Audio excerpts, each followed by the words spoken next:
Assalamualaikum warahmatullahi wabarakatuh.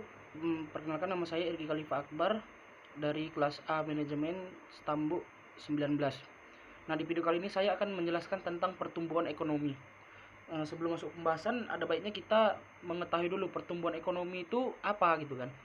Nah, pertumbuhan ekonomi itu merupakan suatu proses perubahan kondisi perekonomian suatu negara yang berkesinambungan menuju keadaan yang lebih baik selama periode tertentu. Nah, di sini menurut Sukirno, pertumbuhan ekonomi itu berarti perkembangan kegiatan dalam perekonomian yang menyebabkan barang dan jasa yang diproduksikan dalam masyarakat bertambah dan kemakmuran masyarakat meningkat. Sehingga pertumbuhan ekonomi dapat diartikan juga sebagai proses kenaikan kapasitas produksi dari suatu perekonomian yang diwujudkan dalam bentuk kenaikan pendapatan nasional. Nah, adanya pertumbuhan ekonomi ini merupakan indikasi dari berhasilnya sebuah pembangunan ekonomi dari suatu pemerintahan. Nah, ada beberapa teori pertumbuhan ekonomi ini, salah satunya seperti aliran merkantilisme. Nah, dalam teori ini pertumbuhan ekonomi atau perkembangan ekonomi suatu negara menurut kaum merkantilis ini ditentukan oleh peningkatan perdagangan internasional dan penambahan pemasaran hasil industri serta surplus neraca perdagangan. Lalu ada juga beberapa teori dari aliran-aliran klasik seperti yang kita tahu itu tokoh dalam aliran klasik ini ada Adam Smith. Adam Smith ini mengemukakan teori pertumbuhan ekonomi dalam sebuah bukunya, yaitu An Inquiry into the Nature of and Cause of the Wealth of Nation. Nah, ini buku ini diterbitkan pada tahun 1776 ya. Jadi menurut Adam Smith ini ada 4 faktor yang mempengaruhi pertumbuhan ekonomi. Nah, itu ada 4, yaitu pertama jumlah penduduk, jumlah stok barang-barang modal, luas tanah, kekayaan alam, dan tingkat teknologi yang digunakan. Nah, itu tadi adalah 4 hal atau 4 faktor yang mempengaruhi pertumbuhan ekonomi menurut teori dari Adam Smith dalam bukunya yang berjudul yang tadi. Lalu salah satu tokoh aliran klasik yaitu David Ricardo juga mengemukakan teori bahwa pertumbuhan ekonomi itu adalah sesuatu yang ditentukan oleh pertumbuhan penduduk. Nah, di mana bertambahnya penduduk ini akan menambah tenaga kerja dan membutuhkan tanah atau alam.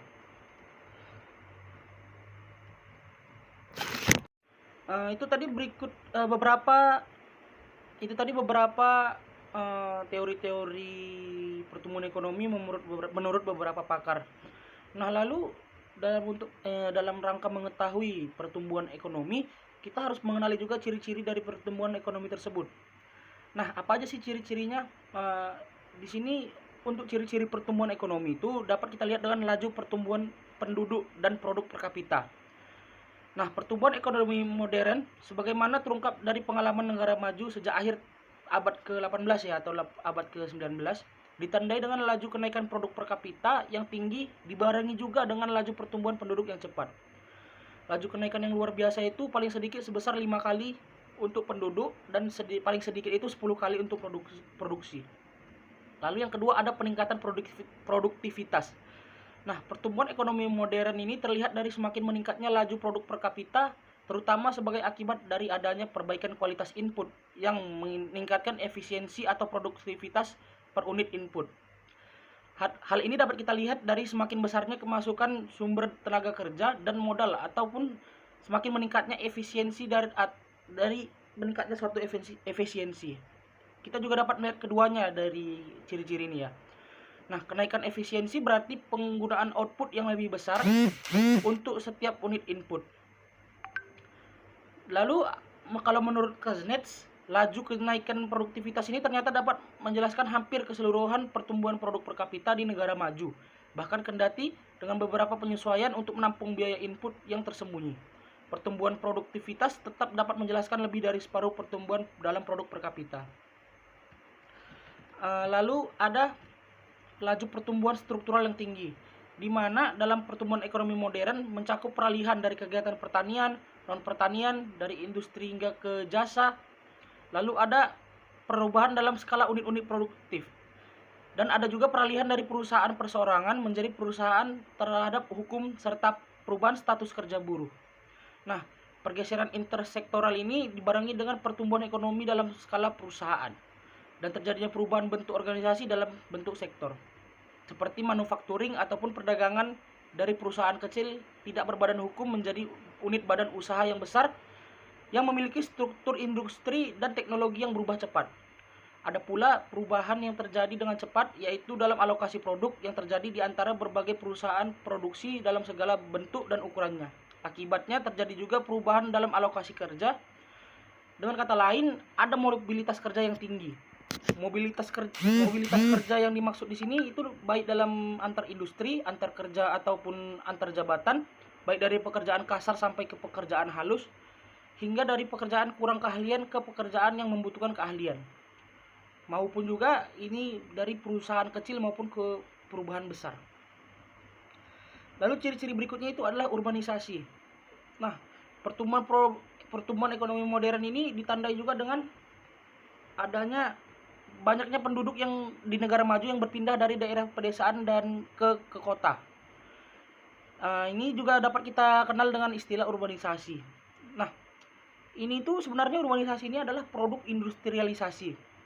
Skala ekonomi yang timbul dalam usaha non-agraris sebagai hasil perubahan teknologi menyebabkan perpindahan tenaga kerja dari perpindahan tenaga kerja penduduk secara besar-besaran dari desa ke kota. Karena sarana teknis transportasi, komunikasi, dan organisasi berkembang yang lebih efektif perkembangannya, maka terjadilah penyebaran unit-unit skala optimum. Semua proses ini mempengaruhi pengelompokan penduduk berdasarkan status sosial dan ekonomi serta mengubah pola dasar perkehidupan.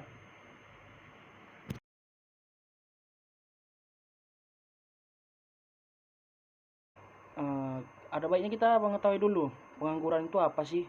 Nah, pengangguran itu adalah istilah dari istilah yang diberikan kepada orang yang tidak bekerja sama sekali ataupun orang yang sedang mencari pekerjaan. Nah, definisi pengangguran ini juga dapat diartikan sebagai sebuah situasi ketika seseorang yang tidak memiliki pekerjaan. Nah, maksudnya di sini apa? Mereka itu sudah dalam angkatan kerja, umurnya itu memang sudah layak untuk bekerja, namun orang-orang tersebut belum mendapat atau tidak memiliki pekerjaan.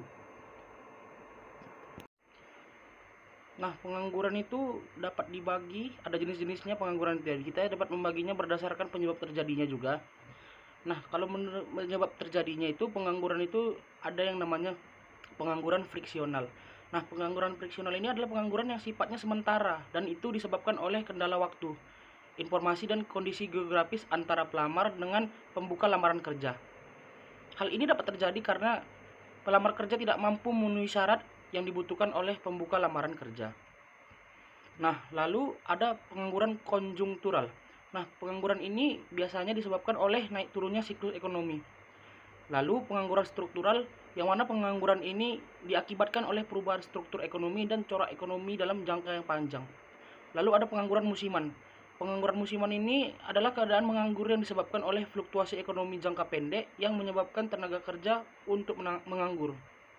Lalu ada pengangguran siklikal, yaitu pengangguran yang menganggur akibat imbas naik turunnya siklus ekonomi sehingga permintaan tenaga kerja lebih rendah daripada penawaran kerja. Nah, lalu ada pengangguran teknologi, yang mana sudah jelasnya itu ya, sesuai namanya, pengangguran ini disebabkan adalah perubahan tenaga manusia menjadi tenaga mesin. Jadi yang seperti kita lihat pada kejadian-kejadian yang biasanya kita lihat ya, buruh-buruh ataupun pekerja-pekerja kantoran atau buruh-buruh pabrik itu biasanya mereka tergantikan oleh mesin-mesin. Nah, kenapa hal ini bisa terjadi? Karena memang pada dasarnya kinerja mesin itu pastinya lebih efisien dibandingkan kinerja manusia, dan juga biaya perawatan mesin ini relatif lebih murah daripada biaya gaji karyawan atau buruh-buruh yang manusia. Nah, lalu ada pengangguran siklus, yang mana pengangguran ini diakibatkan oleh menurunnya kegiatan perekonomian karena terjadinya resesi. Nah, lalu ada pengangguran terbuka. Pengangguran ini tercipta sebagai akibat pertambahan lowongan pekerjaan yang lebih rendah dari pertambahan tenaga kerja. Lalu ada pengangguran tersembunyi. Nah, pengangguran tersembunyi ini banyak terjadi di negara berkembang. Seringkali kita dapati jumlah pekerja dalam suatu kegiatan ekonomi ada lebih banyak dari sebenarnya yang diperlukan. Nah, supaya ia dapat menjalankan kegiatannya dengan efisien, kelebihan tenaga kerja yang digunakan digolongkan dalam pengangguran yang tersembunyi. Nah, contoh-contohnya itu adalah seperti pelayan restoran yang lebih banyak dari yang diperlukan, dan keluarga petani dengan anggota keluarga yang lebih besar yang menjalankan tugas mengerjakan luas tanah yang sangat kecil. Lalu ada pengangguran bermusim, yang mana pengangguran ini terdapat di sektor pertanian dan perikanan. Pada musim hujan, biasanya ya kalau pada musim hujan gitu, ini contohnya, penyadap karet dan lain itu tidak dapat melakukan pekerjaan mereka dan terpaksa menganggur. Nah, sama halnya pada musim kemarau pula, para petani atau pesawah tidak dapat mengerjakan tanahnya. Nah, di samping itu, pada umumnya para pesawah ini tidak begitu aktif di antara waktu sesudah menanam dan sudah menuai. Jadi ada waktu jeda di mana mereka menunggu waktu panen ataupun perawatan itu tidak terlalu rapat gitu. Apabila dalam masa di atas penyadap karet dan tidak ada masanya di atas penyadap karet, nelayan dan pesawah tidak melakukan pekerjaan lain, maka mereka itu digolongkan menganggur. Gimana ya? Jadi ada masa di mana mereka itu tidak mengerja seperti tadi, seperti kondisi cuaca ya, hujan ataupun sudah menanam. Mereka ini dapat digolongkan sebagai menganggur. Itu yang disebut juga pengangguran bermusim. Nah, akibat dari pengangguran ini kita bisa lihat dari dua sisi, yaitu akibatnya untuk pemerintah atau negara ya. Nah, yang pertama itu akibatnya itu dapat mengakibatkan penurunan pendapatan per kapita.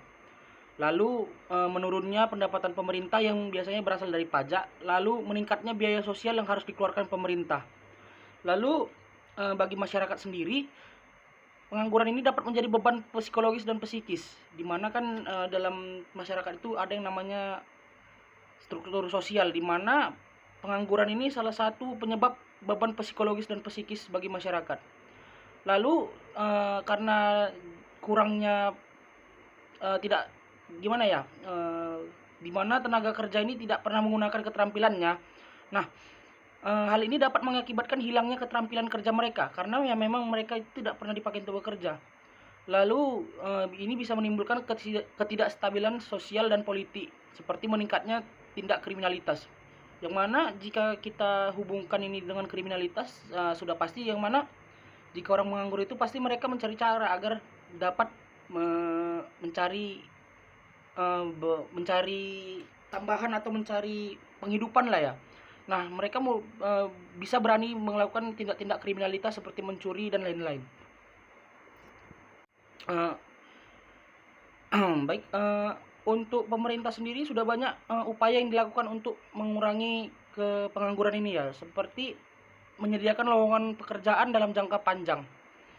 Usaha mengatasi pengangguran yang salah satunya ini memang diperlukan karena jumlah penduduk Indonesia yang selalu bertambah akan menyebabkan pertambahan tenaga kerja yang terus-menerus. Maka dari itu, untuk menghindari masalah pengangguran yang semakin serius, penambahan lowongan pekerjaan perlu disediakan dari tahun ke tahun. Dalam jangka pendek, pengangguran ini dapat menjadi bertambah serius, yaitu ketika berlaku kemunduran atau pertumbuhan ekonomi yang lambat. Nah, dalam masa seperti itu, kesempatan kerja itu bertambah dengan lambat dan pengangguran meningkat. Menghadapi hal seperti ini, usaha-usaha pemerintah dalam mengatasi pengangguran itu memang seperti menyediakan lowongan pekerjaan ini sangat dibutuhkan. Lalu meningkatkan taraf kemakmuran masyarakat. Nah, kenaikan kesempatan kerja dan pengangguran ini berhubungan dengan pendapatan nasional dan tingkat kemakmuran masyarakat. Nah, kenaikan kesempatan kerja menambah produksi nasional dan pendapatan nasional. Ukuran kasar dari kemakmuran masyarakat ini adalah pendapatan per kapita yang diperoleh dengan cara membagikan pendapatan nasional dengan jumlah penduduk. Nah, dengan demikian kesempatan kerja yang semakin meningkat dan pengangguran yang semakin berukuran bukan saja menambah pendapatan nasional, tetapi juga meningkatkan pendapatan per kapita melalui perubahan ini. Kemakmuran masyarakat pun juga akan bertambah. Lalu memperbaiki pembagian pendapatan pengangguran yang semakin tinggi. Nah, hal ini dapat menimbulkan efek yang buruk kepada kesamarataan pembagian pendapatan. Pekerja yang menganggur tidak dapat memperoleh pendapatan, maka semakin besar pengangguran. Semakin banyak golongan tenaga kerja yang tidak mempunyai pendapatan. Seterusnya, pengangguran yang terlalu besar juga cenderung berpengaruh mengekalkan atau menurunkan upah golongan yang Eh, Seterusnya, penganggaran yang terlalu besar juga cenderung mengekalkan atau menurunkan upah golongan berpendapatan rendah. Sebaliknya, pada kesempatan kerja yang tinggi, tuntutan tuntutan tuntutan kenaikan upah juga akan semakin mudah.